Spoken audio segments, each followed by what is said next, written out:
Here are the top stories for today, September 4, 2020. Malacañang assures President Duterte has the powers needed to address the controversies at Philhealth. Foreign Affairs Secretary Teodoro Locsin Jr. agrees with President Duterte in pushing for infrastructure projects backed by Chinese firms. The palace asked locally stranded individuals to wait to be sent off rather than risk crowding in waiting areas. And the PNP vows to look into the death of former councilor and drug suspect Ardot Parojinog in jail.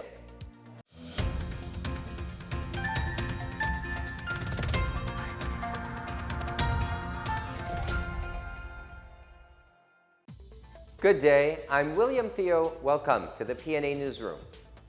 Malacañang said President Rodrigo Duterte has the powers he needed to address the country's problems. This includes the alleged massive corruption in the Philippine Health Insurance Corporation, or Philhealth. Anak Kalusugan Party List Representative Michael Defensor earlier said the Committee on Good Government have started looking into the possibility of granting emergency powers to Duterte to fix the Philhealth mess. For presidential spokesperson Harry Roque, Duterte already has the powers he needs to address the problems of the country. He said it is best to wait for the nature, scope, and effectivity of such emergency powers. Well, we welcome the willingness of the House of Representatives to give such emergency powers to the President. Pero hindi po ako makakomento kasi hindi ko pa nakikita kung ano talaga yung rekomendasyon ng mababang kapulungan. Ang PhilHealth po, ayan po ay binuo dahil sa isang batas at naamaindahan po ang PhilHealth Law sa pamamagitan po ng Universal Healthcare Law. No?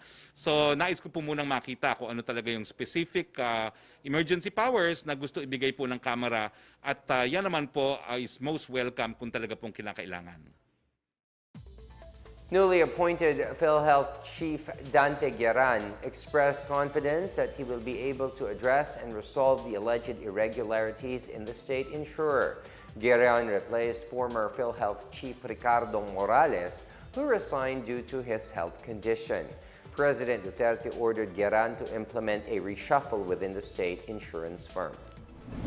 Una sa lahat, meron akong mandato sa presidente na to eradicate entirely corruption in the corporation, that's the PhilHealth. Of course, pagandahin, i-upgrade natin ang ating IT. Nakita natin ang IT ngayon na yung IT na pinurpose sa budget na overpriced, hindi makakalusot sa atin yan. Maraming matitino sa gobyerno. Maraming. PhilHealth is included.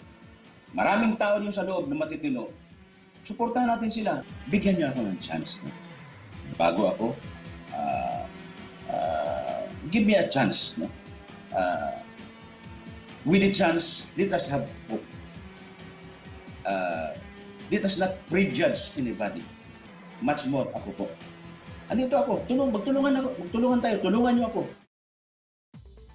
The Japanese Coast Guard said a man rescued this morning who was believed to be one of the crew of a capsized cattle ship has died. Search and rescue operations are ongoing for more than 40 missing crew of the ill-fated cargo ship. The crew of 43 was made up of 39 Filipinos, 2 from New Zealand and 2 from Australia. The ship was carrying cattle from New Zealand to China when it capsized in stormy weather in the East China Sea. The Filipino authorities are closely monitoring the ongoing operations of the Japanese Coast Guards. Malacañang welcomed reports that the Philippines can cushion the economic consequences brought about by the coronavirus disease pandemic. Presidential spokesperson Harry Roque said the Philippines is seen able to handle the COVID-19 economic shocks because of our pre-pandemic economic growth and public debt levels. According to the Washington-based Institute of International Finance, the Philippines' pre-pandemic economic growth and public debt levels would allow the country to better handle COVID-19 related economic shock. Magandang balita, ayon sa Washington-based Institute of International Finance or IIF, sa kanilang September 1 report entitled Emerging Market Vulnerability and Contagion, the Philippines is seen able to handle the COVID-19 economic shocks. Ito ay dahil sa ating pre-pandemic economic growth and public debt levels. According to their Deputy Chief Economist Sergi Ladao, and I quote, "The positive assessment on the Philippines reflects two things. First, the country did not suffer from a persistent low growth problem before COVID-19 started. This is an important advantage relative to countries that entered the global shock in a weak position." The palace also welcomed the Philippines' latest ranking in the Global Innovation Index. The Global Innovation Index is an annual ranking of countries by their capital for the success in innovation. Isa pa pong magandang balita, no? Patuloy na gumaganda ang ranking ng Pilipinas sa Global Innovation Index. Mula 73 noong 2018, tumalon tayo at ngayon po nasa number 54 tayo noong 2019. Sa taong 2020, tayo po ay rank 50 mula sa 131 economies. Bakit ba mahalaga itong Global Innovation Index ranking? Ayon sa DOST po, the ranking helps place innovation firmly on the policy map of economies. Nakakatulong din ang Global Innovation Index para magabayan ang mga leader sa maisama ang scientific innovation bilang bahagi ng kanilang strategiya sa ekonomiya.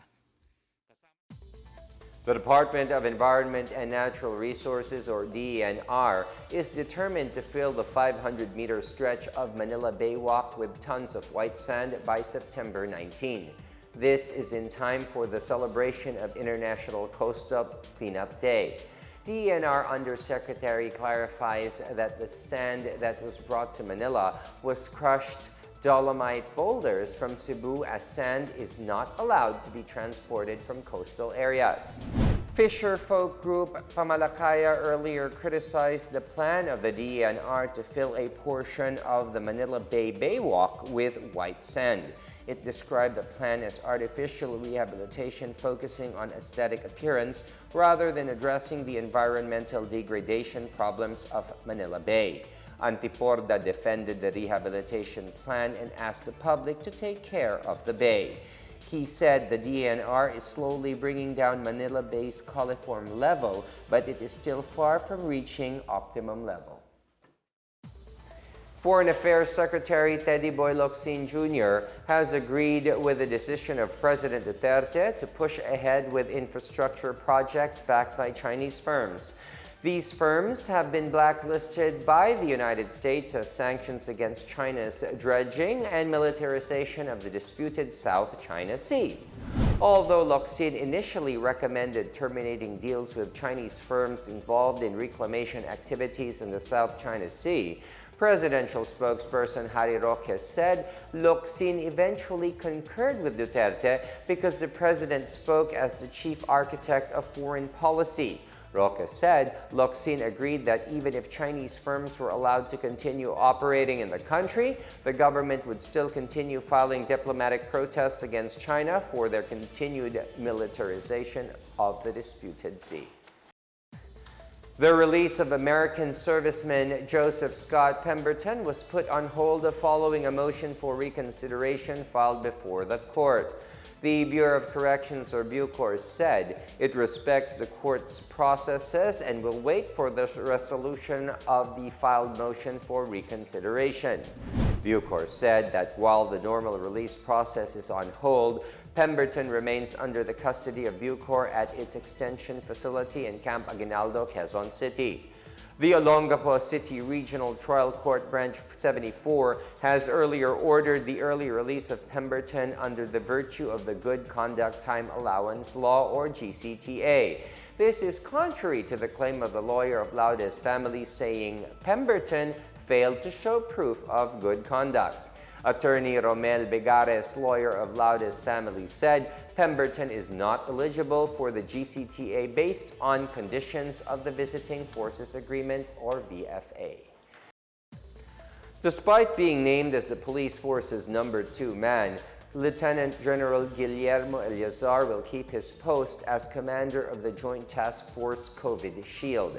PNP spokesperson Brigadier General Bernard Banac also said Lieutenant General Hawthorne Binag, the PNP's third top official, will take over as the head of the Administrative Support to COVID Operations Task Force.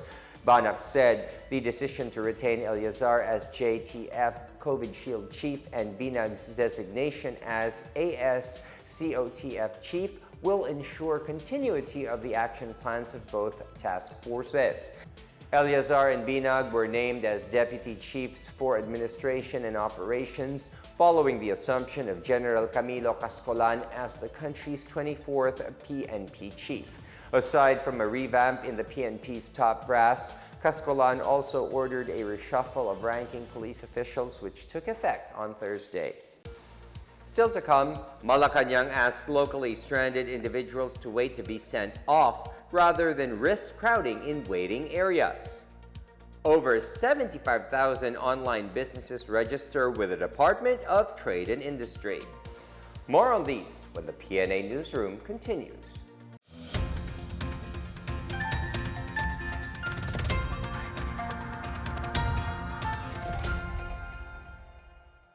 Sa matinding laban natin sa Coronavirus Disease 2019, sugpuin din natin ang pagkalat ng fake news. Huwag magbahagi ng impormasyon na hindi tiyak ang pinagmulan. I-check mabuti ang source ng balita.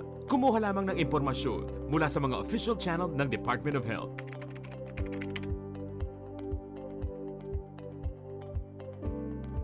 Huwag magpadala sa maling balita, basta't sama-sama at laging handa. Kaya natin to. Isang paalala mula sa DOH, PCOO, KBP at ng himpilang ito.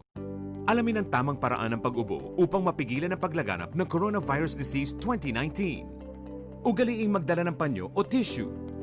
Kung uubo o babahing, takpan ang buong ilong at bibig gamit ang panyo o tissue. Kung walang dalang panyo o tissue, maaaring gamitin ang braso na pantakip. Kung nakararamdam na kailangan umubo o bumahing, agad na dumistansya sa mga tao sa paligid. Huwag dumura kung saan-saan, gumamit ng tissue at itapon sa basurahan. Ugaliin ang paghuhugas ng kamay at paggamit ng alcohol o hand sanitizer upang mamatay ang mikrobyo. Basta't sama-sama at laging handa, kaya natin to. Isang paalala mula sa DOH, PCOO, KBP at ng himpilang ito.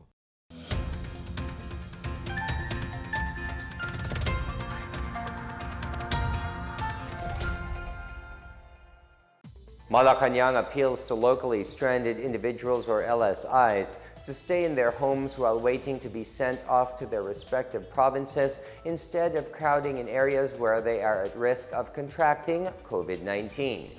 Presidential spokesperson Harry Roque made this statement after Hatid Tulong Executive Director Joseph Encabo accused LSIs of taking advantage of the program after they took shelter at the libingan ng mga bayani. Una, nakikiusap po ako dun sa mga nagtitipon-tipon dyan sa libingan ng mga bayani.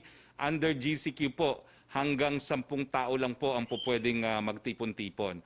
So dahil wala naman pong ina-announce na schedule itong programa natin na paghahatid tulong sa probinsya, nakikiusap po kami kung pwede bumalik muna kayo sa inyong mga tinitirhan dito sa Metro Manila at kung meron na pong anunsyo ay kung kailan ang susunod na hatid tulong, ipagbibigay naman po natin sa inyong lahat sa pamamagitan po ng media. Ulitin ko po, dahil wala pong schedule, nakikiusap po kami doon sa mga nagtitipon-tipon, GCQ po ngayon, 10 persons or 10% lang of capacity pero open area, so limited to 10% lang yan, umuwi muna po kayo.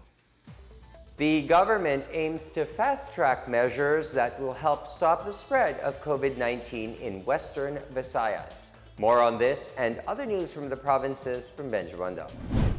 Presidential Assistant for the Visayas Secretary Michael Lloyd Dino has vowed to fast-track measures that will bring down COVID-19 cases in Western Visayas.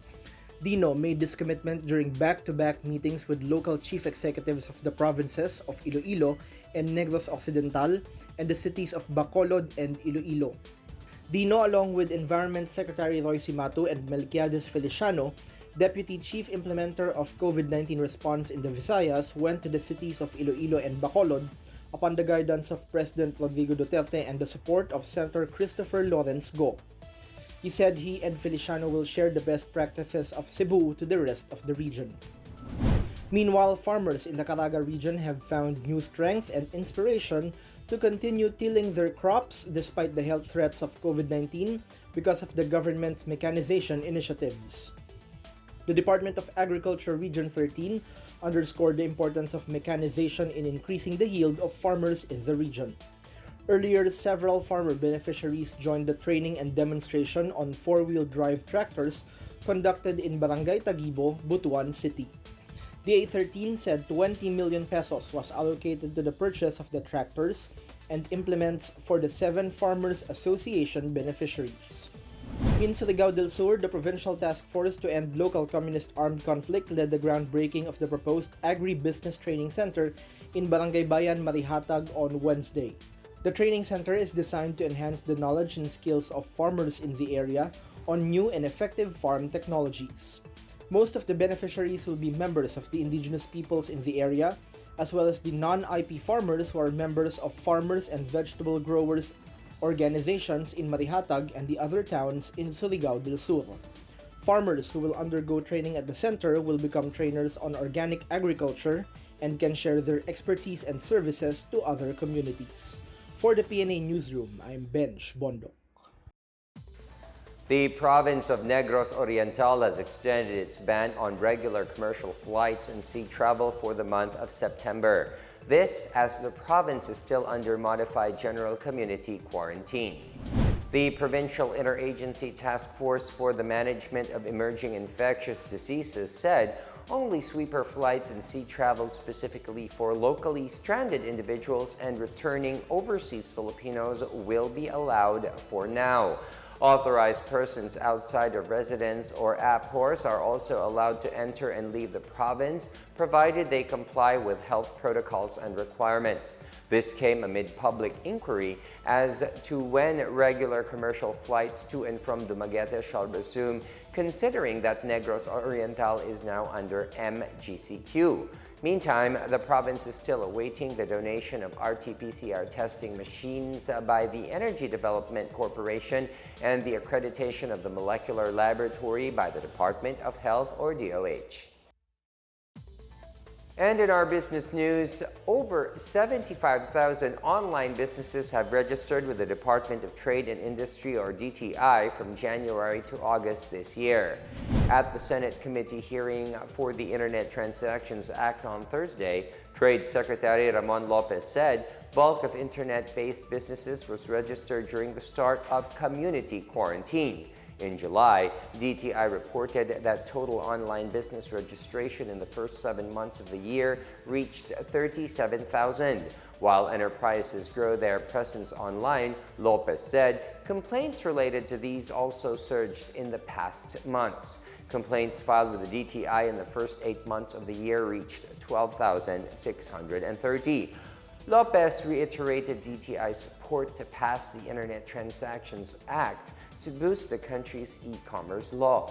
He added the bill will enable the growth of e-commerce in the country and support the digitalization of the micro, small, and medium enterprises or MSMEs. Up next, the PNP vows to look into the death of former councilor and drug suspect Ardot Parojinog in jail. And travel guide Lonely Planet recognizes 3 of the Philippines' diving sites. The PNA Newsroom returns after these reminders.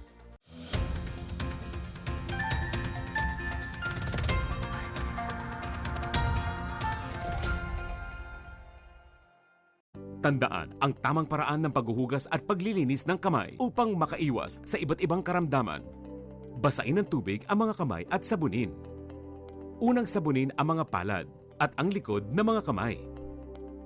Kuskusin na maigi ang pagitan ng mga daliri at maging ang mga kuko. Isunod ang pagitan ng mga hinlalaki at kuskusin ng paikot ang mga dulo ng mga daliri sa magkabilang palad. Banlawang mabuti ang mga kamay sa malinis na tubig at patuyuin ang mga kamay gamit ang single-use towel o air dryer. Basta't sama-sama at laging handa, kaya natin to! Isang paalala mula sa DOH, PCOO, KBP at ng himpilang ito. Alamin kung paano ang tamang pagsusuot ng surgical mask. Una, hawakan ang mask sa strap at siguruhing natatakpan nito ang inyong bibig at ilong. Tandaan, ang may kulay na bahagi ng mask ang dapat nasa labas. Ito lamang ang tamang paraan ng pagsuot nito. Ihulma ang nose piece o maliit na metallic strip ayon sa hugis ng inyong ilong. Iwasan ang paghawak sa inyong ilong at bibig. Kung marumi na ang mask, hubarin ito gamit ang strap at itapon ito sa isang basurahan. Siguruhin ang maayos na paghuhugas ng kamay gamit ang sabon at tubig. Ang surgical mask ay dapat gamitin ng mga pasyenteng may sakit sa baga o mga taong mayroong ubo, sipon at lagnat, mga nag-aalaga sa mga may sakit, at mga healthcare at frontline workers. Maaari ring magsuot nito kung kayo ay pupunta sa matataong lugar. Basta't sama-sama at laging handa, kaya natin to! Isang paalala mula sa DOH, PCOO, KBP at ng himpilang ito.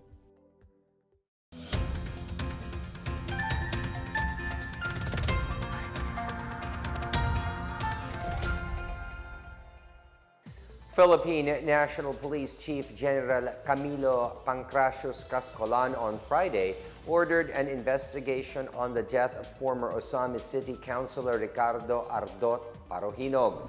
PNP spokesperson Brigadier General Bernard Banac said Parojinog was found dead Friday morning while alone inside the detention cell of the Osamis police station. Banac said Parojinog was supposed to attend a hearing at the Osamis City Regional Trial Court on Friday, and his travel was covered by a court order. Cascolan ordered Police Regional Office 10 Director Brigadier General Rolando Anduyan to place the Osamis Police Chief all-night shift duty personnel and the PNP Custodial Center security team under investigation. Parojinog is charged with illegal possession of firearms and drugs after he was arrested on July 2017 raid by local police. The operations resulted in the death of 15 persons, including his brother, Osamis City Mayor Reynaldo Parojinog Sr., and the arrest of niece, then Vice Mayor Nova Princess Parojinog Chavez. Some 4,000 workers of the Fishport complex in General Santos City who were affected by its 4-day partial lockdown are set to receive food packs from the city government. City Administrator Arnel Zapatos said they are preparing to release the assistance in coordination with barangays and the Fishport Management, which is under the Department of Agriculture's Philippine Fisheries Development Authority. Barangay officials have been instructed to release the food packs to the affected workers once they receive the list of the recipients. The lockdown was imposed to give way for the decontamination and massive contact tracing for confirmed COVID-19 cases, which already reached 19 as of Wednesday morning. Zapato said they are closely monitoring the contact tracing and containment activities at the Fishport. He said they expect the PFDA and industry stakeholders to come up with a working operational plan to prevent the Fishport from being a COVID-19 hotspot. The Manobo tribe in Bunawan, Agusan del Sur is asking the National Commission on Indigenous Peoples to help them address various issues affecting their community. More on this from Jennifer Peña Gaetano. The Manobo tribe in the municipality of Bunawan in the province of Agusan del Sur appealed to the government through the National Commission on Indigenous Peoples or NCIP to assign a permanent focal person who they could directly refer their issues and concerns and provide them possible resolutions. During the recent visit of the NCIP led by Secretary Allen Capuyan in the area, the IPs raised that they needed support for sustainable education and livelihood in their community. Kailangan tayo ng education, more on education. Then pangalawa, yung hanap buhay. Sana yung forever na livelihood, pro-trace o ganun ba, isda. So whatsoever na magaling para ma-support yung needs ng community. They also asked the government to protect them from the ruthless acts of the New People's Army. We are praying President Duterte to protect the right of the IP is within the territory jurisdiction. The NCIP targets to visit the conflict-affected areas in the province in order to hear straight from the IPs their sentiments and other needs, especially during this time of the pandemic. This also forms part of the implementation of the Executive Order No. 70, or the whole-of-nation approach to end local communist armed conflict under the Duterte administration. For the PNA Newsroom, I am Jennifer Peña Gaetano of the Philippine Information Agency, Caraga. In our 4 news, major global drug companies on Thursday said no matter how urgently action is needed against the novel coronavirus, they will not cut corners and rush a vaccine.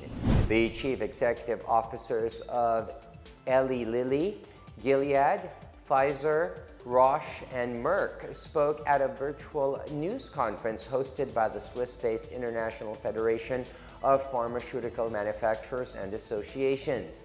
Kenneth Frazier, Chief Executive Officer of Merck, said the highest quality, safety, and efficacy standards must be upheld everywhere.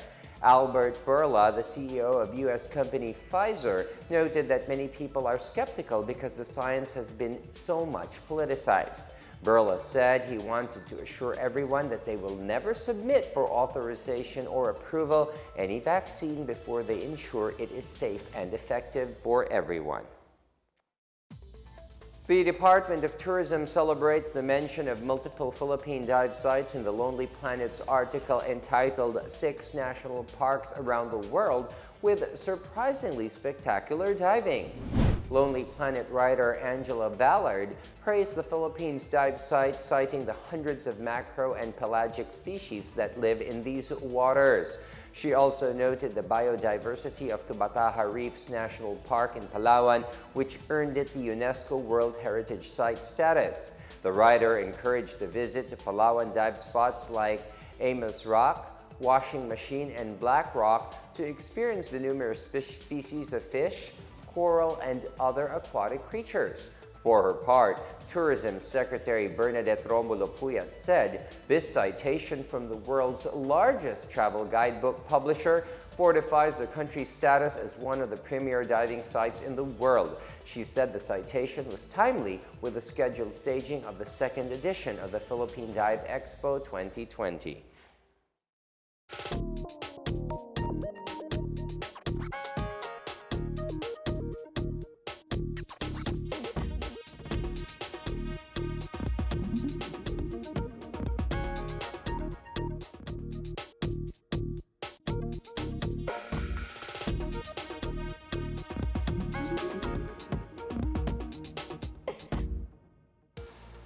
Here's another look at today's biggest stories. Malacañang assures President Duterte has the powers needed to address the controversies at Philhealth. Foreign Affairs Secretary Teodoro Locsin Jr. agrees with President Duterte in pushing for infrastructure projects backed by Chinese firms. The palace asked locally stranded individuals to wait to be sent off rather than risk crowding in waiting areas. And the PNP vows to look into the death of former councilor and drug suspect Ardot Parojinog in jail. Thank you for watching another episode of the PNA Newsroom. To check more news content, check our webpage or head onto the Philippine News Agency's Facebook and Twitter accounts. For more stories about the government and how it serves Filipinos, look for these hashtags in all of our social media platforms and websites. We are shown on the pages of the PCOO and its attached agencies. Also, watch us on television on PTV4 and IBC 13. And that's your daily dose of the biggest stories that you need to know. From the PNA Newsroom, I am William Theo. Good day, stay safe everyone, and have a very good weekend.